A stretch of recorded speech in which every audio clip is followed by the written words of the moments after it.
Hello, this is Margaret Fetty from the University of Sewing at the Tailored Fit, and today I want to talk to you about needles, thread, and we'll see, but I'm going to try to do also getting our machine cleaned out. We'll see if we have time for that or not.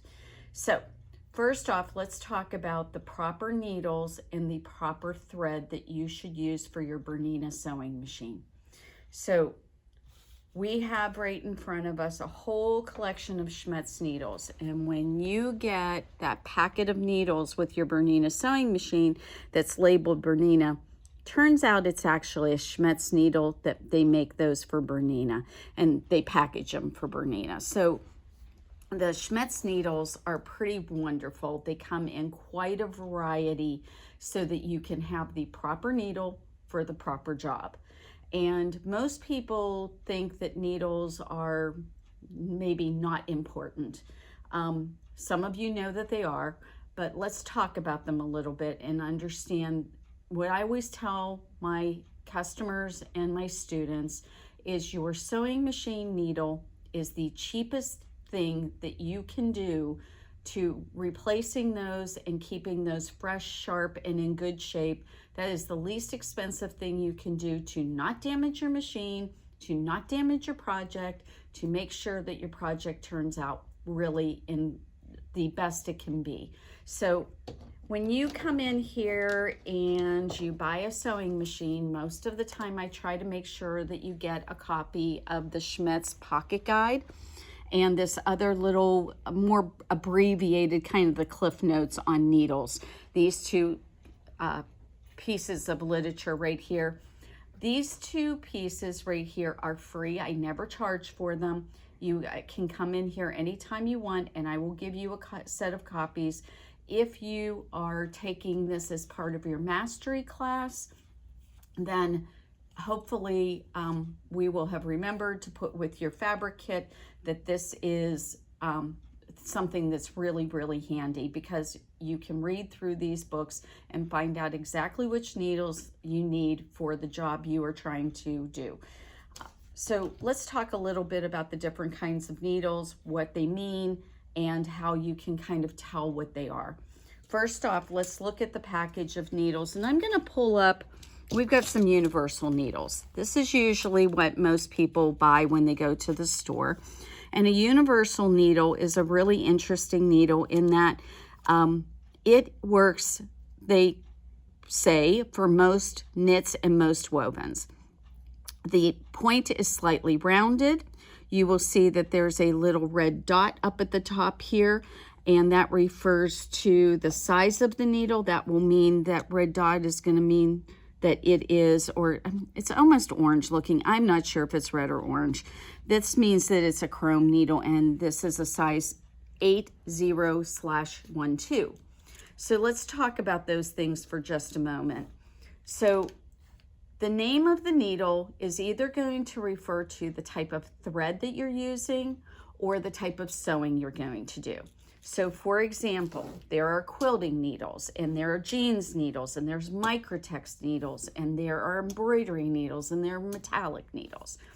Well, when you hear the word metallic and you hear the word embroidery, they're referring to a kind of thread. When you hear quilting, it's a type of sewing you're doing. When you see the word jeans, it's kind of material you're going through, as is the leather needles. So when you see that name, you're going to need to think about what are they referring to. In the case of universal, they're saying that you can universally use this needle, or at least try using this needle, to either sew through a woven fabric or a knit fabric, and maybe some other kinds like your vinyl or your leather or something like that. Although I would recommend that you use the proper needle for the proper job. And what I'm saying in that case is that you can go ahead and try your universal needle for almost any project you're doing. But if you start having skip stitches, or perhaps you break a needle, then you need to rethink what you're doing and what needle you may be using for the job. Skipped stitches usually mean that the needle is either not pointy enough for the job or that it is bouncing off the fabric. And so what I tell most people is that Look at the fabric you're using. If you start having skip stitches, is there a more specialized needle for that particular material or that particular thread? In the case of working with knits, a lot of the lycra and spandex fabrics, you want on a universal needle, they will skip. Then what you want to do is you want to switch to your stretch needle. So stretch needles work much better for lycras and spandex. Notice that some of these needles are marked chrome. Some of these needles are not marked chrome. What is the difference between your chrome and what is the difference between your ones that don't say chrome? Well, chrome are supposed to last longer. And what they say on the top of the package for Schmetz is they call the chrome needles a professional grade. Well, what they're saying is that if you do a lot of sewing or you got a really big project, your chrome needle's probably going to last you longer. And I would recommend that you test out the two different kinds and see what's working better for your sewing. We'll get back to those sizes, that 80/12. The 80 is referring to European measurements and the 12 is referring to English or US measurements. In the case of sewing machine needles, and by the way, this is exactly opposite with hand sewing needles, but in the case of sewing machine needles, the bigger the numbers, the bigger the needle. The smallest needle that you can get for your sewing machine in English measurements is going to be a size 8. The biggest needle for a home sewing machine is a size 18. When you have to start going up to a size 18 needle for a home sewing machine, I highly recommend you rethink that and perhaps go and talk to somebody about using an industrial sewing machine. Because if you need that big of a needle and that strong of a needle, you may actually be causing harm to your home sewing machine. When you look at these size of needles, what you want to think about, and I'm going to just stick with the English measurements because it's easier. Something like a size 8 is perfect for using on something like a silk chiffon. Your size 10 and your size 12, size 10 needles, something like a cotton lawn. Your size 12 is going to be your quilting cotton. Your size 14 is going to be a lightweight denim or even a medium weight denim or a canvas material. Your size 16 is going to be for a heavier canvas or a heavier denim. And then when you get into, again, the 18s, I recommend that you really, really stop and think about that for a minute. Really big, heavy-duty upholsteries or canvases that you have to use a size 18 needle, that may not be appropriate for your home sewing machine. I know our Berninas are super tough, but I really do caution you to be careful going up into those big of sizes because that means that your motor is having to work really hard to get through that fabric. Embroidery, there's a lot of rayon threads and embroidery threads out on the market. This is what those needles are for. Metallic, there are metallic threads out on the market. This has a specially developed eye so that they should go through that without shredding them. Stretch needles, I like using them for all of my knits. I pretty much have my big favorites are my stretch needles and my microtex needles, and we'll talk about those in a second. Leather needles and denim needles are both shaped with a wedge shape, and they go through the kind of materials like denim and leather better. They pierce the fabric better, but remember, they're going to leave, in the case of leather, when you sew leather, you leave a hole in something, so make sure that you stitch exactly where you mean to. Your denim needle is something really good. We found out with mask making when we're going through lots and lots of layers, these denim needles, the jean needles really do work well for that. Universal, again, supposedly good for both all of your different cotton or your wovens and your stretch need and your knit fabrics. Your quilting needles are specially designed to last longer going through a layer of cotton, a layer of batting, and a layer of cotton. That's a lot of different layers, and it tends to wear out the needle faster and make the point get dull quicker, so they came up with the quilting needles to last longer. My personal favorite with wovens, and I use these a lot, I use them with my cotton lawns, I use them with my rayons, I use them with my quilting cottons, are my Microtex needles. And for something like a lawn, a number 10 needle is a small needle, and it actually works really well. For your number 12, going through any of your good quality quilting cottons, this should work. Again, though, if you're making masks and you're also going through, say, like an interfacing lining and so forth, you may find that the denim jean needles work better. If you have a question about what needle is appropriate for the job, we are always happy to answer those questions. And sometimes it really is a case-by-case basis. And you can email me at info@universityofsewing.com, and if I can answer you, give you an answer on that, I'll at least answer your email, but you can ask me questions about that, and I'm happy to do it. Okay, let's go and move on. That's plenty to do with our needles, and let's go ahead and talk about our different threads. Isocore is what Bernina recommends that you use for sewing on your Bernina sewing machine.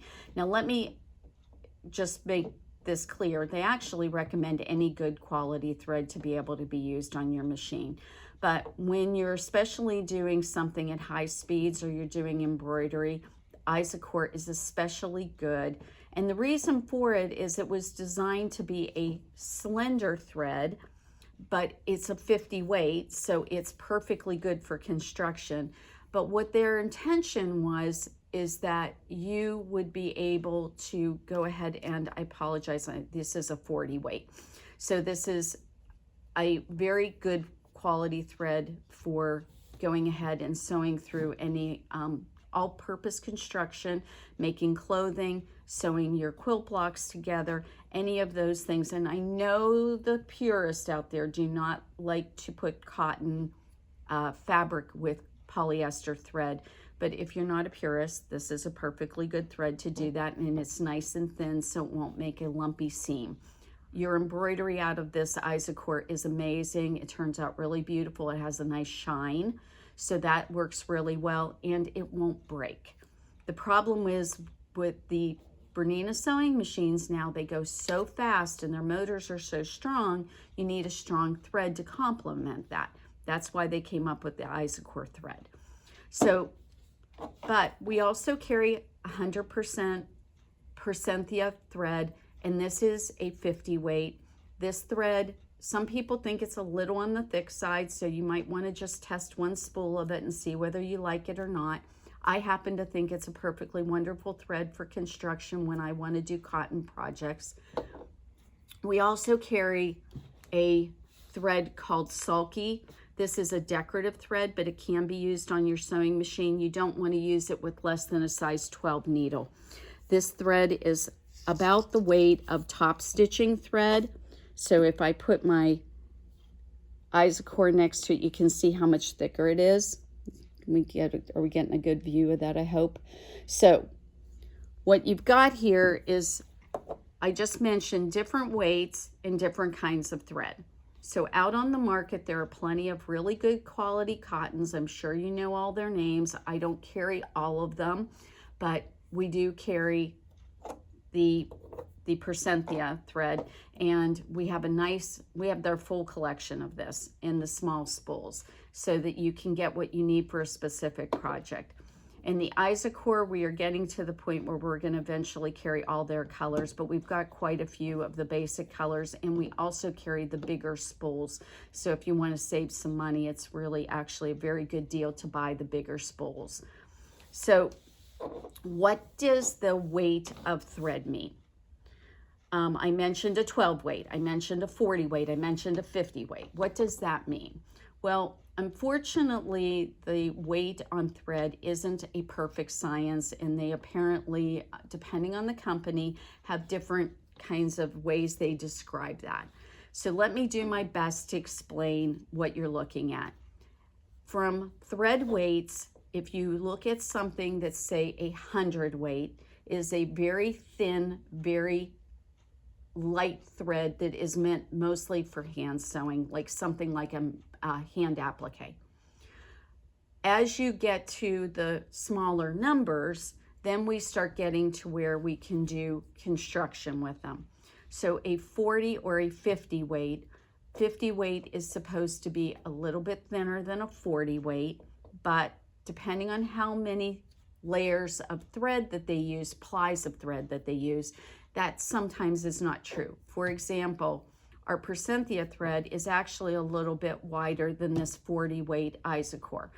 If we follow the idea that the bigger the number, the thinner the thread, it would seem like this should be thinner, but it's not. And part of that's because it's cotton, and the other reason is it's a multi-ply thread. In the case of our Isacore, it is a 2-ply thread, and it is very thin and very strong.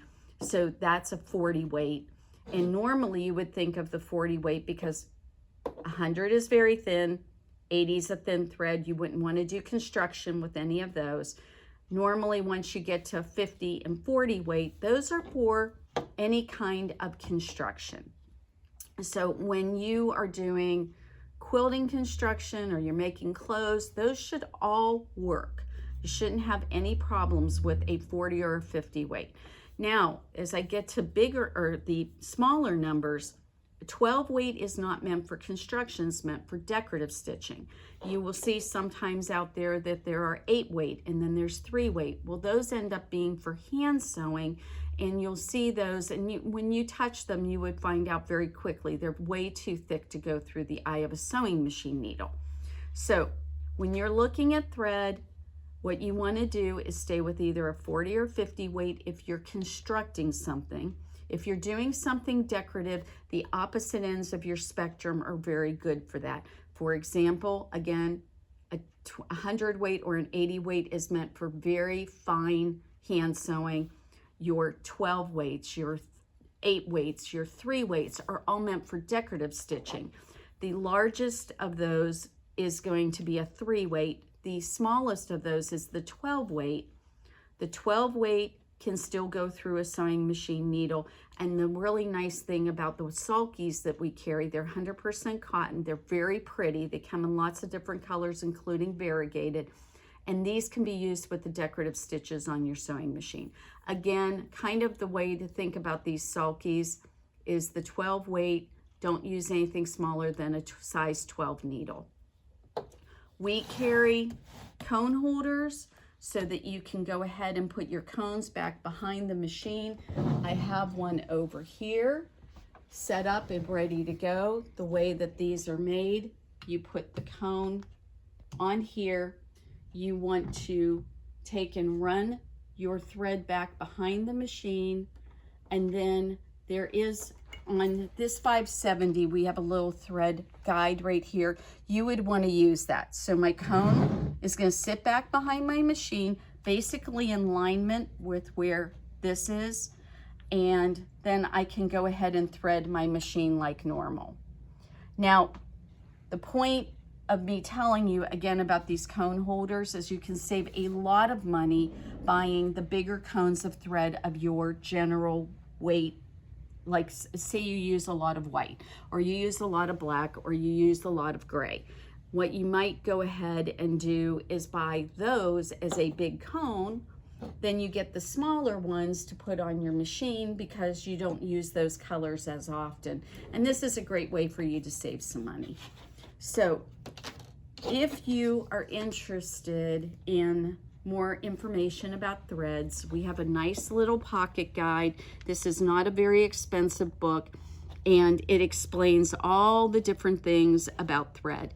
And again, what I recommend for your Bernina sewing machine is that you use a really good quality either cotton or a polyester thread, depending on what your projects are.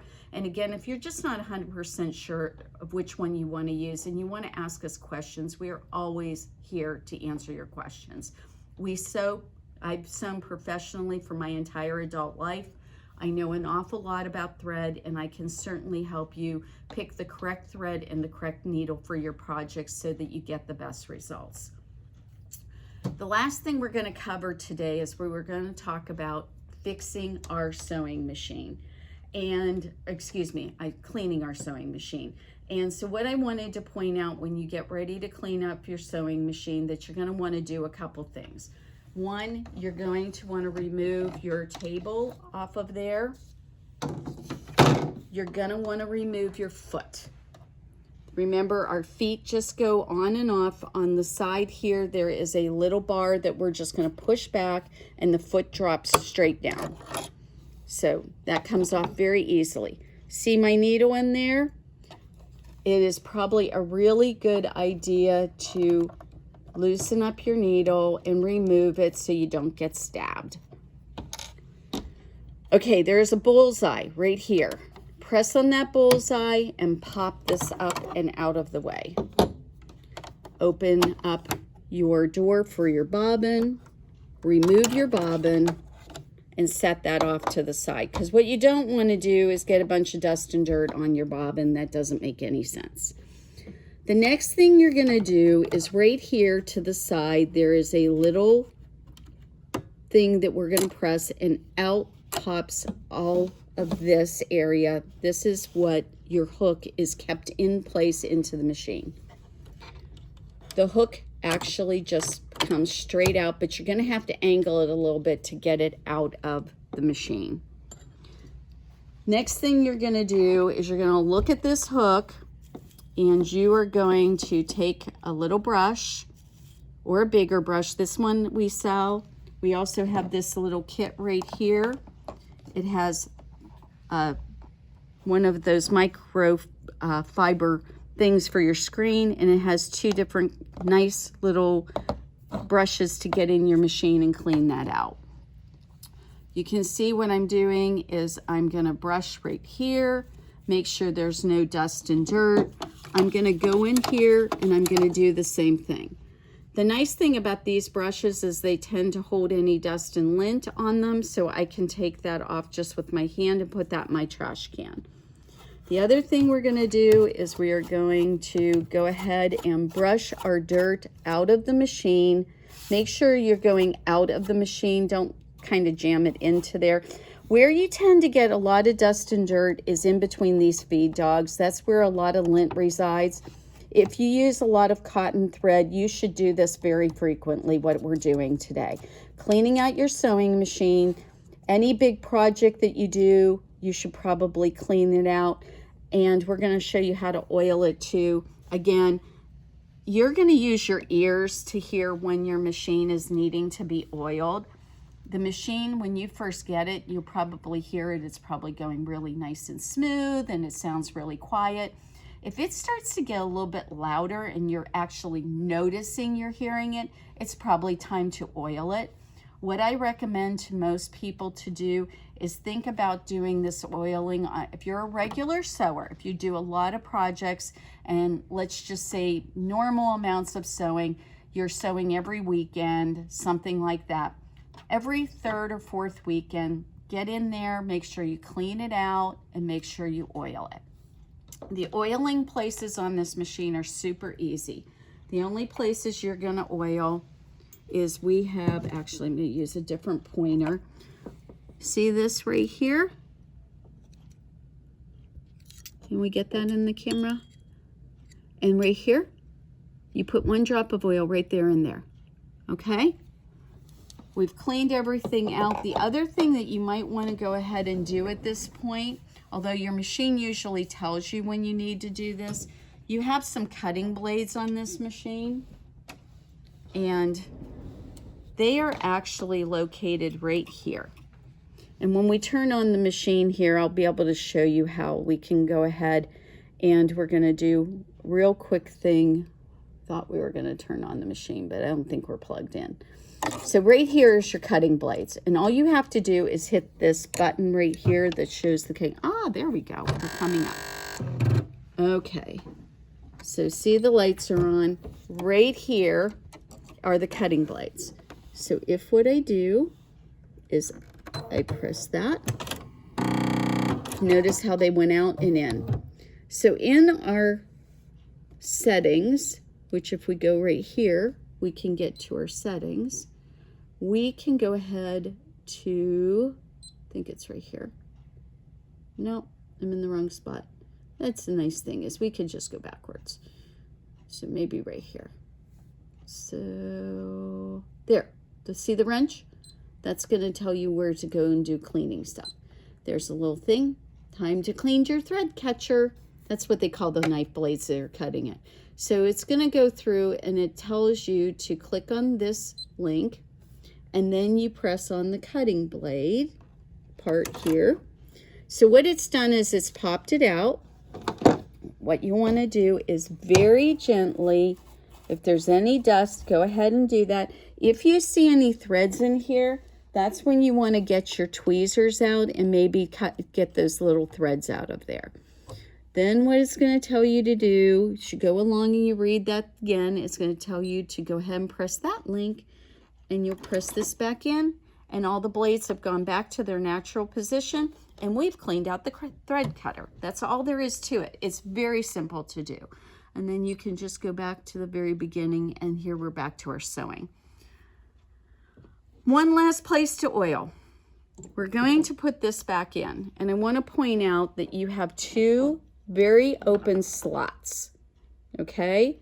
Those two slots have to fit on that and that. They have to fit on there, and generally this is somewhere facing up.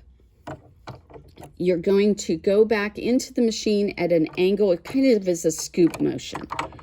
Scoop into there. And I will tell you, I am in a very awkward place to go in here. So there we go. I'm sorry. We want to go this way, not a scoop motion. The scoop motion's for your feet. This one, we're going to go in that way. We're going to place that in there. And then what we have to do is find those little slots. And there's a magnet on the back of here. So you see, when I got it in the right place, it went ahead in there really easily. Now, if I've got it in the right place, this should just close up very easily, which it did. The other thing I'm going to do is I'm going to turn my hand wheel, and I'm going to probably go 360 degrees so that this is all the way back up again.